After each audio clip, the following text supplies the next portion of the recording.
안녕하십니까? 베팅 부동산 서로 싫어하는 두 나라 중국과 한국의 부동산 많이 닮았다 진행하도록 하겠습니다. 중국하고 한국하고 사람들이 서로 싫어하는 것 같은데 제가 봤을 때는 부동산 측면에서는 굉장히 많이 닮아 있습니다. 일단은 뉴스를 보겠는데 요거 우리나라에도 이야기하는 사람들이 일부 있는데 외국 뉴스를 한번 보겠습니다. 번역된 내용만 요점만 말씀드리겠습니다. 중국 어조의 큰 변화로 부동산에 대한 더 많은 지원 신호 제목입니다.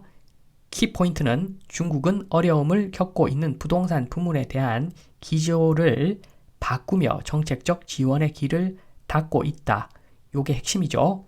애널리스트들은 이러한 고위급 정부의 최근 발언은 베이징 지방 당국이 부동산 부분에 대해 할 수 있는 일에 상당한 변화가 있음을 시사한다고 말했다. 이러한 수사학적인 변화는 중국의 부동산 시장이 전반적인 경기 침체와 함께 더 침체되면서 발생한다. 주요 내용만 말씀을 드리면 주택은 투기를 위한 것이 아니라 거주하기 위한 것이라는 문구를 삭제했다고 합니다. 엄청난 변화가 생겼습니다. 그래서 지금 이제는 다시 주택으로 경기를 부양하는 것이 아닌가 이러한 관측이 나오고 있습니다. 맥쿼리의 레리후 중국 수석 이코노미스트는 정책 입안자들에게 가장 큰 부동산 관련 위험은 더 이상 금융 위험이 아니라 경기 침체 위험이라고 말했다고 합니다. 지금 보면은 수석 이코노미스트 전문가인데 게리 엔지라는 사람이 모기지 금리가 70bp 하락했음에도 불구하고 주택 가격과 거래는 여전히 오르지 않고 있다. 그 이야기는 뭐냐 하면 지금 10년 전에 이미 집값은 달에 갔을 것이다 라고 이유를 설명하고 있습니다. 그러니까 이미 너무 많이 올라가지고 최근에 중국은 몇 년간 하락했지만 그래도 비싸더라. 그래서 사람들이 부동산 매수를 안 하고 있더라. 이러한 내용입니다. 그래서 지금 중국의 기조가 바뀌었다라고 하는 사람들도 있지만 중국이나 우리나라나 지금 전고점을 뚫고 주택이 마구마구 상승하는 것을 바라지는 않는 것 같습니다. 일단은 닮은 나라 중국과 한국 한번 보겠습니다. 중국의 경제 급성장 모델, 중국은 전세 제도가 없죠. 그래서 깔끔합니다. 물만 그냥 엄청나게 부어버립니다. 중국은 국가가 자기 마음대로 할 수가 있죠.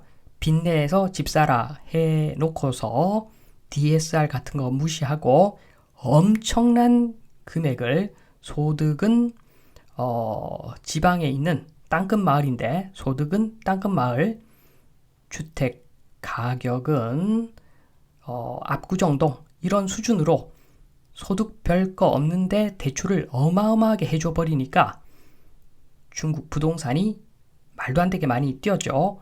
요것은 단순합니다. 중국은 물을 그냥 무식한 수준으로 그냥 마구마구 붓는 이런 방법으로 부동산 경제 성장을 이루어내는 방식을 취했습니다. 반면에 한국은 좀 더 복잡하죠. 한국은 복잡합니다. 일단 표면적으로는 민주주의 국가죠. 그래서 마음대로 못하죠. DSR 신용을 하는데 알고 보면은 한국도 중국 못지않게 무식한 나라다. 그렇게 볼 수가 있습니다. 평균 DSR, 전세, 특례 대출 이런 거 아직도 예외 적용하고 있죠. 한국은 물 높이가 전세 가격, 매매 높이가 기름 높이가 매매 가격인데 물에다가는 돌을 그냥 마구 세리 붓습니다. 그냥 물에다가는 돌을 그냥 퐁당퐁당 던져놓고 기름에다가는 물에 뜨는 오물을 마구 집어넣습니다. 그래서 돌멩이를 집어넣을 때는 전세 가격도 올라가고 매매 가격도 같이 올라가고, 쓰레기를 던지면 전세 가격은 그대로인데 기름 높이가 올라가서 매매 가격이 올라가는 굉장히 독특하고 희한한 방식으로 경기를 부양시키고 있는 것이 대한민국입니다. 중국의 경기 침체에 대한 대응 방식 한번 보겠습니다. 주전자가 조금 작아졌습니다. 마구마구 셀이 붙는 그런 형태는 아니라는 거죠. 민주주의 국가가 아니라서 오래오래 참다가 도저히 안 되니까 지금 약간 지금 방향을 약간 전환한 것 같습니다. 근본은 그대로입니다. 마지노선까지만 물을 붓겠다. 조금씩 붓는 방식을 취했다는 이야기를 많이들 합니다. 한국 한번 보겠습니다. 한국의 경기 침체 대응. 한국은 좀 더 적극적이었죠. 그놈의 지지율 때문에 바로 반응을 했습니다. PF 사태로 놀래서 지지율 떨어질까봐 바로 시행을 합니다. 요번에는 돌멩이를 던지는 방식보다는 기름에다가 쓰레기를 던지는 방식으로 지금 부동산 폭락을 조금 막고 있다. 실제로 그렇습니다. 지금 전세 가격은 지금도 좀 떨어지고 있다고 봐야 되는 거죠. 그런데 가격은 많이 올라왔죠. 그러니까 돌멩이는 잘 못 던져 넣고 쓰레기만 엄청나게 던져 넣습니다. 그래서 더 위험합니다. 지금 가격 구조가 상당히 위험한 수준까지 와 있다고 보시면 됩니다. 그나마 돌멩이를 좀 던져서 집어 넣는 게 조금 더 가격이 안정적이겠지요. 그러나 결론은 정해져 있습니다. 나중에 결론 말씀드리도록 하고 일단은 한국과 중국 닮았다 정리 좀 하겠습니다. 손쉽게 토건을 이용한 경제 성장 및 경기 부양을 해왔던 나라가 한국과 중국. 인구 고령화 속도가 엄청나게 빠르죠. 특히나 한국이 독보적으로 빠릅니다. 소득 수준 대비 이미 달나라까지 가버린 주택 가격. 중국은 예전에 엄청나게 올려놨었고 그래서 최근 몇 년간 가격이 내려갔는데 그래도 고점. 우리나라는 중국보다는 조금 덜 무식하게 가격을 들어 올렸는데 최근에 어마어마하게 들어 올렸죠. 그래서 한국도 중국도 소득 수준 대비 이미 달나라까지 가버린 주택 가격, 소득은 땅끝마을, 주택 가격은 압구정. 그런 상황까지 와 있다고 보시면 됩니다. 그러니까 거래가 안 되는 거죠.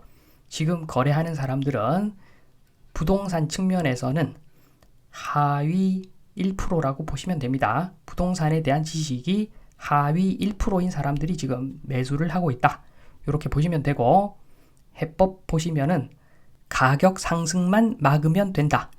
초장기 연착륙을 시도 중이죠. 그래서 가격이 폭락하는 것을 막기 위해서 지금 물을 붓고 중국은 물을 붓고 한국은 돌멩이 던지다가 안 되니까 쓰레기를 던져서 가격을 방어하고 있는 그런 상황.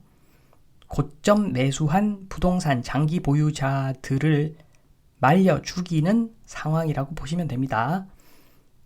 학교 다닐 때 야구 방망이로 한 15초 만에 두세 대 엄청나게 세게 때리는 선생님, 그런 선생님들이 정말로 좋죠.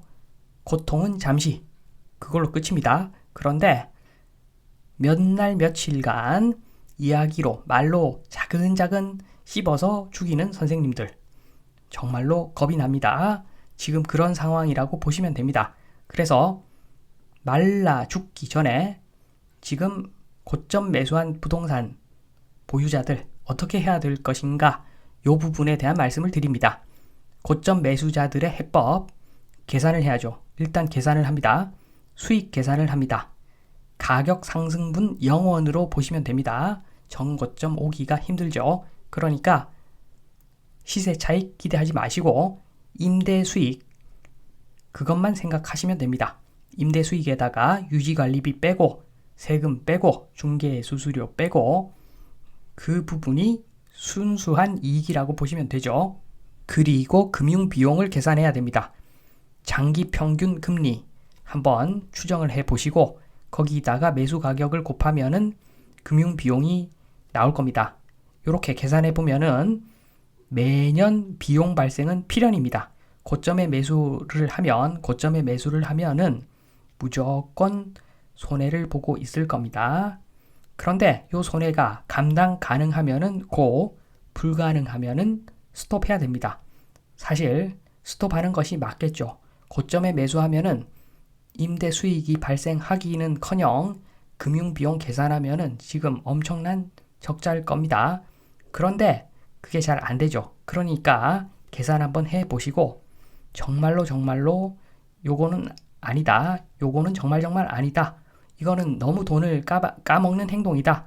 라고 판단이 되시면 지금이라도 스탑하는 것이 맞아 보입니다. 왜냐하면 중국도 그렇고 한국도 그렇고 예전처럼 주택으로 경기 부양 그거 이제는 먹히는 시대가 아닙니다. 그리고 인구 구조가 문제입니다. 그래서 인구 구조가 정상화되기 전까지는 그런 방법을 쓰기가 굉장히 힘들 겁니다. 그러니까 지금 정리해야 되겠다 생각이 들면 지금이라도 정리하는 것이 맞다 말씀을 드리면서 이만 마치겠습니다. 감사합니다.